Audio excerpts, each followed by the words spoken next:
నడుస్తూ చెట్లు ఎక్కే విచిత్ర చేప.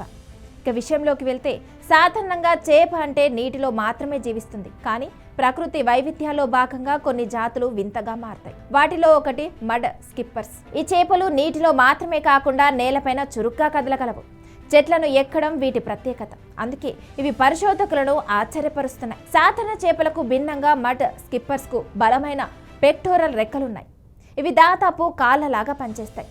బురద నేలపై నడవడానికి, గెంతులు వేయడానికి, మడ అడవుల్లో వేళ్లను ఎక్కడానికి వీటి వల్లే సాధ్యమవుతుంది. ఇవి నీటిలోనూ నేలపైన శ్వాస తీసుకోగలవు. ప్రకృతి వైవిధ్యాల్లో మరో వింతగా నిలుస్తున్న ఈ చేపనే మడ్ స్కిప్పర్స్ అంటారు. ఎన్నో విశేషాలున్న ఈ చేప ఇప్పుడు పరిశోధకుల దృష్టిని ఆకర్షిస్తుంది.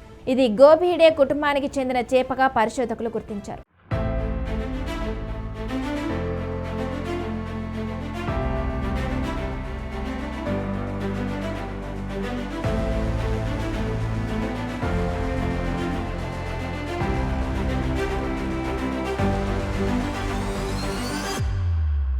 చేపలు సాధారణంగా గిల్స్ ద్వారా మాత్రమే శ్వాసిస్తాయి. కానీ మడ్ స్కిప్పర్స్ చర్మం ద్వారా, నోరు, గొంతు లైనింగ్ ద్వారా కూడా ఆక్సిజన్ అందుకుంటాయి. ఈ ప్రక్రియను కటేనియస్ రెస్పిరేషన్ అంటారు. దీనివల్లే ఇది నీటి బయట కూడా చాలాసేపు బతకగలుగుతుంది. సాధారణ చేపలకు భిన్నంగా మడ్ స్కిప్పర్స్కు బలమైన పెక్టోరల్ రెక్కలున్నాయి. ఇవి దాదాపు కాళ్ళలాగా పనిచేస్తాయి. నేలపై నడవటానికి, గాల్లో ఎగరటానికి, చెట్లను ఎక్కడానికి వీటి వల్లే సాధ్యమవుతుంది. సముద్ర తీర ప్రాంత పర్యావరణ వ్యవస్థలో వీటికి ప్రత్యేక స్థానం ఉంది. సాధారణంగా బురద నేలలో ఇవి 2 రోజుల పాటు జీవించగలవు.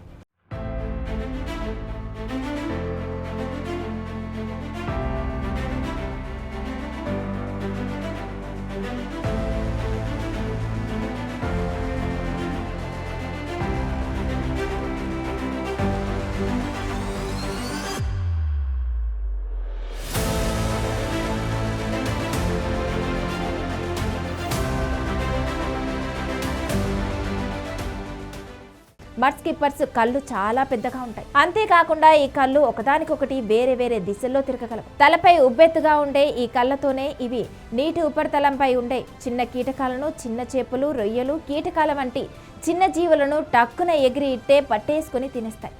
అదే సమయంలో తమను వేటాడే జంతువుల నుంచి తప్పించుకునేందుకు చుట్టూ కన్నేసి ఉంటూ వాటి బారి నుంచి తమను తాము కాపాడుకుంటూ ఉంటాయి. మగ చేపలు తమ ఆధిపత్యాన్ని చూపించడానికి పుషప్లు చేస్తాయి. రెక్కలను ప్రదర్శించి శత్రువులను భయపెడతాయి. ఇవి బురదలో లోతైన బొరియలు తవ్వి గుడ్లు పెడతాయి.